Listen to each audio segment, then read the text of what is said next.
한나가 마음이 괴로워서 여호와께 기도하고 통곡하였다라고 성경에는 기록하였습니다. 그리고 사무엘의 어머니 한나가 아기가 없어 통곡하며 하나님께 기도했을 때에 하나님께서 기도에 응답해 주심으로 구약 시대의 대선지자 사무엘이 탄생했다라고 성경은 기록하고 있습니다. 말씀이 하나님이신 것을 믿으시면 아멘 하시기 바랍니다. 아멘. 오늘 말씀 제목, 저와 여러분이 은혜 받을 제목은 영혼의 부자입니다. 여러분, 세속적인 부자보다도 영혼의 부자가 되는 축복을 오늘 받으시기를 주님의 이름으로 축원합니다. 아멘.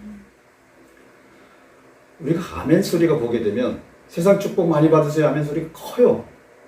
영혼 축복에 대해서 더 원천적으로 기도가 더 많아야 되고 또 아멘 소리도 커야 되는데, 우리가 세상 축복 얘기할 때는 아멘 아멘 하지만 영혼 축복 받으시다 하면 아멘 소리도 줄어들고, 그리고 고난이 축복입니다, 고난 가운데에 우리가 축복받습니다 이렇게 얘기하게 되면 고난이란 소리만 나와도 아멘 소리가 들어들어요. 뭐가 부여해집니다, 좋습니다, 뭐가 대박이 터졌습니다 이러면 아멘 아멘 하는데, 그렇지 않으면 고난이 축복입니다라고 하는 그런 원론적인, 성경적 원론적인 얘기를 할 때는 다들 그 고난을 거부하는 경향들이 있습니다. 여러분, 오늘 말씀의 제목처럼 한나는 영혼의 부자였습니다. 하나님은 지금도 우리의 믿음의 기도를 듣고 응답하시는 살아계신 하나님이신 것을 믿으시면 아멘 하시기 바랍니다. 아멘. 영혼이 부여한 사람은 재물이나 명예 같은 것에 그렇게 큰 관심을 두지 않습니다. 경우에 따라서 그런 것들을 아무 미련도 없이 버리기까지 합니다. 구약시대 믿음의 조상 아브라함은 갈 바를 알지 못하고 본토와 친척과 아비의 집을 버리고 하나님의 명령을 따라서 미련 없이 고향 땅을 떠나갔습니다. 아브라함은 영혼의 부여를 위해서 현실의 불이익을 과감히 감수하기로 한 것입니다. 한마디로 아브라함은 절대적인 믿음의 사람이며 영혼의 부자였습니다. 그래서 만국의 복의 통로가 된 것입니다. 아브라함처럼 여러분도 영혼이 부여한 성도가 되시기를 주 예수 그리스도 이름으로 축원합니다. 아멘. 오늘 저와 여러분이 은혜 나눌 말씀의 제목이 뭐라고 그랬죠? 영혼의 부자입니다. 다 같이 영혼의 부자 되시기를 주님의 이름으로 축원합니다. 아멘. 오늘 말씀을 통해서 어떻게 하면 영혼의 부자, 영혼이 부여해질까? 나는 어떻게 살아야 할까를 결단하는 은혜의 시간이 되시기를 축원합니다. 아멘. 첫째로 여러분, 어리석은 부자에 대해서 본문 16절과 19절을 통해서 살펴보겠습니다. 오늘 본문의 부자는 먹고 입을 것만 많이 쌓아놓으면 모든 문제는 다 해결될 것이라고 생각했습니다. 그는 인간의 영혼 문제는 안중에도 없었어요. 한마디로 그는 철저한 물질주의자였습니다. 하지만 하나님은 그를 위해서 심판을 예비해놓고 계셨습니다. 하나님께서 그를 문책하신 대로 그의 영혼을 거두시게 되면 그가 평소에 쌓아놓았던 모든 재물은 다른 사람의 손에 넘어가게 될 것입니다.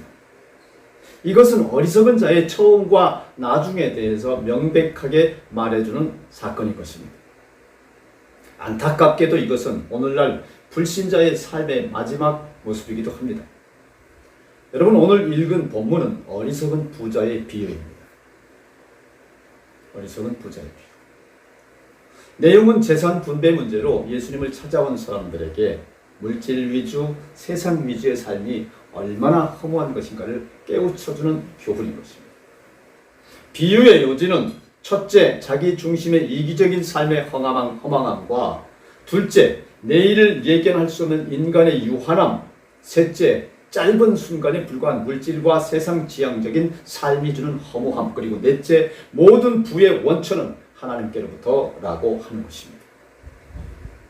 여러분, 예수님 당시의 유대 랍비들은 법률이나 일반 시민 생활 전반에 걸쳐서 정통했습니다. 또한 실제적인 사건에 개입하여 문제를 해결하는 데도 능통했습니다. 이 구절에 언급되는 무리 중에 한 사람도 예수님을 그런 부류의 사람으로 생각하고 오늘 본문 1절에 보게 되면 무리 중에 한 사람이 이르되 내 형을 명하여 유산을 나와 나누게 하소서 하니 라고 하는 부탁을 하게 된 것입니다. 그러나 여러분, 예수님은 그 사람의 부탁을 단호하게 거절하십니다. 이유는 그가 영혼 문제는 도외시하고 육신적인 문제에만 집착했기 때문일 것으로 보입니다. 본문 14절로 보게 되면 이 사람아 라는 단어의 의미는 상대방에 대한 엄격한 꾸중이 섞인 호칭으로서 제자들에게 내 친구 너희에게 라고 하신 것과 대조를 이룹니다. 본문 16절의 소출이란 논밭에서 걷어들인 곡식 또는 그 수확량을 말하는데요. 17절에 이르러서 부자에게 문제가 되는 것은 자기의 풍족한 곡식을 쌓아둘 창고가 마땅치 않았다라고 하는 것을 언급합니다. 그러나 그는 훨씬 더 중요한 문제를 잊고 있었습니다. 바로 영혼의 문제, 생명의 문제를 새까맣게 잊고 있었던 것입니다. 본문 19절 또 내가 내 영혼에게 이르되 영혼아 여러 해 쓸 물건을 많이 쌓아두었으니 평안히 쉬고 먹고 마시고 즐거워하자 하리라 하되 라고 기록되어 있지 않습니까? 여러분 부자는 물질적인 문제를 해결하자 이제 영혼이 편히 쉬면 그뿐이다 라고 생각합니다. 그러나 부자는 가장 중요한 영혼 문제에 있어서 아무 준비가 없음을 깨닫지 못해요. 영혼의 양식은 하나님의 말씀이며 영혼의 참된 안식처는 영원한 하나님의 나라인 것입니다. 본문 20절에 어리석은 자여 라는 말은 부자의 치밀한 사람의 생각과는 반대로 하나님께서 보시기에 부자는 생각이 없는 자라고 말씀하시는 것입니다. 부자는 생각이 없는 자다. 본문 21절은 어리석은 부자에 대한 비유의 결론이라고 말씀드렸죠. 하나님께 대하여 부요한 것은 하늘의 보화를 쌓는다는 것이며 이웃과 복음 사역과 교회를 위해 봉사하고 섬기는 일에 재물을 사용한다라고 하는 것을 뜻합니다. 우리는 하나님께서 주신 물질을 육신의 안일과 쾌락을 위해서 사용해서는 절대 안 된다고 하는 것입니다. 성도는 하나님께 기쁨이 되고 영적으로 부유한 삶을 삶으로 하나님께 영광을 돌려야 합니다. 여러분 생활의 중심이 우리 자신입니까? 아니면 하나님이십니까? 한번 깊이 생각해 보시길 바랍니다. 성도는 성도다운 삶을 살아야 합니다. 하나님 중심, 말씀 중심, 믿음 중심, 영적인 삶에 더 많은 관심을 기울여야 합니다. 세상적인 관심에서 하나님 중심, 말씀 중심, 믿음 중심, 영적인 삶에 관심을 드는 여러분 되시기를 주님의 이름으로 축원합니다. 이것이 하나님께서 기뻐하시는 참된 성도의 삶인 거예요. 워런 버핏과의 점심 식사에 대해서 한번 논해보겠습니다. 미국인으로서 세계적인 재벌이며 투자의 귀재죠. 워런 버핏 1930년 8월 30일 출생했고요.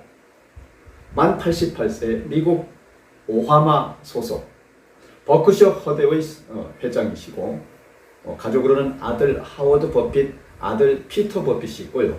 학력은 컬럼비아 대학교 경영대학은 외에 일권이 있고 수상 경력은 2011년 미국 대통령 자유메달 시상했고요. 자유훈장 경력으로 워싱턴 포스트 이사 외에 3건이 있는 사람입니다.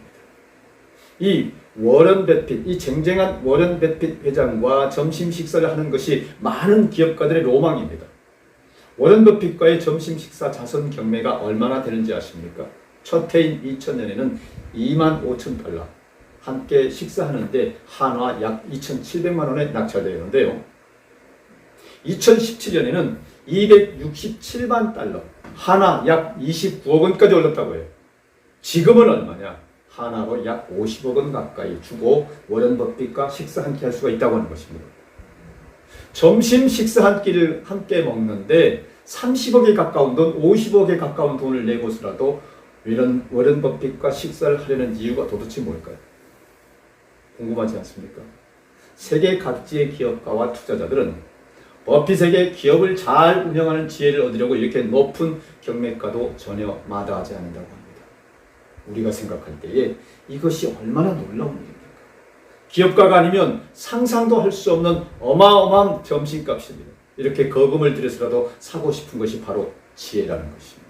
워런 버핏의 지혜를 사기 위해서 50억을 들여서 30억을 들여서 점심 한 끼를 먹는 것입니다. 지혜는 미래에 대한 판단력입니다. 하지만 무엇보다 가장 중요한 지혜는 하나님을 아는 하늘의 지혜인 것을 믿으시길 바랍니다.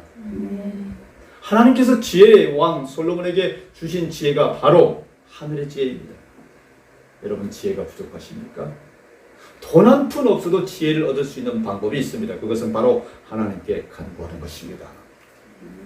야고보서 1장 5절에 기록된 바 너희에게 지혜가 부족하거든 모든 사람에게 후히 주시고 꾸짖지 아니하시는 하나님께 구하라. 그게 하면 주시리라 라고 말씀하셨습니다.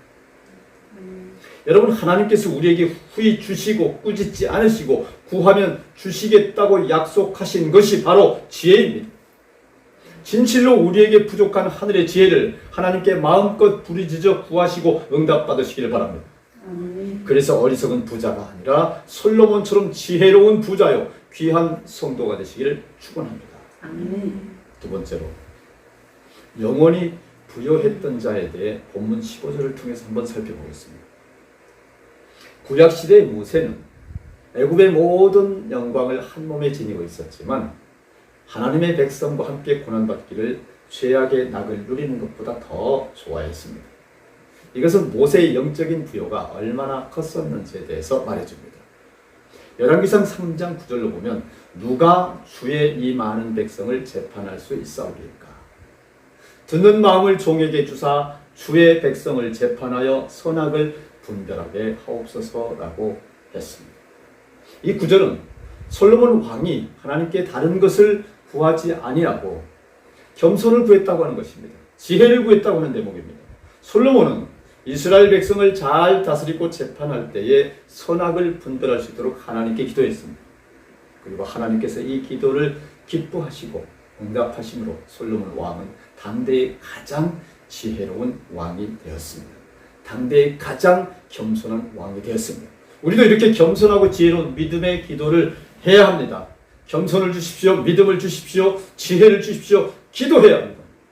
선약시대, 신약시대의 바울 역시 영적인 부여자였습니다.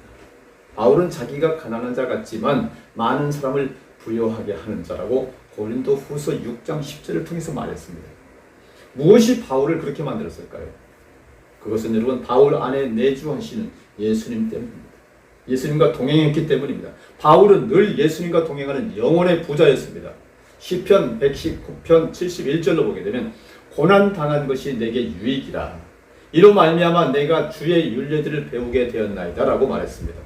시편 기자는 자신이 고난을 당함으로 하나님을 더 가까이 하고 하나님의 율례를 배우게 되었기 때문에 고난이 오히려 자기에게 유익이 되었다라고 고백하고 있습니다. 우리도 때로는 고난을 당할 때가 많습니다. 그럴 때 지금 소개하는 이 말씀이 우리의 신앙 고백이 되었으면 참 좋겠습니다. 지금 말씀드리고자 하는 그 내용에 대해서 소개하겠습니다. 키 1m 34cm 작은 거인의 이야기입니다. 그녀는 초등학교만 졸업한 석사입니다. 초등학교만 졸업하고 석사를 했어요. 누가 봐도 열악한 상황에서 중고등학교 검정고시 합격했고요. 산업훈장 수여했고 콜롬비아 대학 석사학위까지 받고 콜롬비아 세계장애인 기능경기대회 기계편물 부문 세계 1위에 오른 사람입니다. 이 사람은 바로 김혜영 선교사, 하나님의 사람입니다. 모든 것이 하나님의 은혜라고 말하는 김 선교사는 인생의 세찬 바람 속에서 하나님이 자기를 만나주셨다라고 고백합니다. 그녀는 불우한 환경과 절망의 그늘 속에서 자라야 했습니다. 하지만 지금은 희망 전도사가 되어서 선교사로서 열심히 사역하고 있습니다. 이처럼 아무리 거칠고 매서운 고난의 바람이 불어오는 상황이라고 할지라도 전능하신 하나님만 믿게 되면 만나게 되면 영혼의 부자가 되는 것입니다. 그리고 그 바람을 타고 오히려 비상하는 전화위복이 됩니다. 지금 여러분의 삶에 어떤 고난의 바람이 불고 있습니까? 그렇다면 하나님과 함께 그 바람을 타고 은혜와 축복의 세계로 비상하는 영혼의 부자가 되시기를 축원합니다. 성 어거스틴은 누구에게나 고난은 있고 동일한 고난이지만 고난 당하는 사람은 동일하지 않다라고 말했습니다. 그렇죠. 맞는 이야기입니다. 고난 없는 사람은 없다는 얘기예요. 하지만 고난을 어떤 자세로 받아들이냐에 따라서 고난의 의미는 전혀 달라진다고 하는 것입니다. 어떤 사람은 왜 내게 이런 고난이 왔느냐며 자기가 기준이 되어서 고난을 평가하고 그 고난을 자신의 힘으로 해결하려고 합니다. 그러다 보니까 해결의 끝은 보이지 않고 점점 더 끝없는 수렁 속으로 빠져들어갑니다. 그럼에도 불구하고 하나님은 고난을 유익으로 만드시는 분인 것을 믿으시길 바랍니다. 우리가 모든 고난을 원망하지 않고 하나님께 온전히 맡기기만 하면 반드시 우리에게 유익이 됩니다. 여러분, 우리의 고난 속에도 하나님의 크고 놀라운 축복이 감춰져 있다고 하는 사실을 믿으시길 바랍니다. 우리는 우리에게 당면한 고난을 얼마든지 유익으로 바꿀 수 있습니다. 단 하나님과 함께 할 때라야 합니다. 우리 모두 우리에게 닥치는 고난을 온전히 하나님께 맡김으로 고난이 유익이 되고 슬픔이 전화위복이 되어 영혼의 부자가 다 되시기를 간절히 주님의 이름으로 축원합니다. 사랑하는 성도 여러분, 사역자 여러분, 우리는 오늘의 본문을 통해서 어리석은 부자의 삶에 대해 배웠습니다. 그리고 신앙의 선배들 중에 영적으로 부여했던 자들에 대해서도 살펴보았습니다. 그럼 이제 우리는 어떻게 살아야 할까요? 우리는 예수님처럼 모세와 바울처럼 신령한 것들의 부여자가 되어야 합니다. 썩고 병든 세상, 먹어서 배설물이 되어 버려질 것들에 대해서 아기다툼하고 전전긍긍하고 욕심낼 것이 아니라 그의 나라, 그의 의를 먼저 구하는 신령과 진정으로 거듭난 영의 사람들이 다 되어야 합니다. 이런 사람은 하나님께서 영육 간의 현실적인 필요도 넘치도록 가득 채워주신다고 하는 사실 믿으시기를 바랍니다. 요한삼서 2장 1절로 보니까 사랑하는 자여 내 영혼이 잘됨 같이 내가 범사에 잘되고 강건하기를 내가 간구하노라 라고 말씀하셨습니다. 이 말씀처럼 우리의 영혼이 먼저 부여하고 잘 되시기를 축원합니다. 기도하고 시작한 일, 손대는 일마다 다 범사가 잘되고 형통하시기를 축원합니다. 정리하겠습니다. 스코틀랜드의 조지 마트스는 이런 글을 남겼습니다. 내 영혼아, 꿇어 엎드리는 장소를 피하지 말라.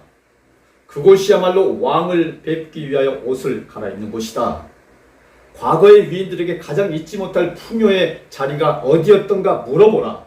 그들의 대답은 한결같이 내가 엎드린 차가운 바닥이다 라고 할 것입니다. 아브라함에게 물어보라. 모리아 산의 번제단을 가리키리라. 요셉에게 물어보라. 차가운 감옥을 가리키리라. 모세에게 물어보라. 생사의 고비를 넘겼던 나일강을 가리키리라. 롯에게 물어보라. 허리가 아프도록 이삭을 줍던 밭에 자기의 기념비를 세우리라 할 것이다. 다윗에게 물어보라. 그는 노래는 밤에 지어졌다 라고 할 것이다. 욥에게 물어보라. 하나님이 폭풍우 가운데서 응답하셨다라고 할 것이다. 베드로에게 물어보라. 그는 바다에서 순종을 배웠다라고 하리라.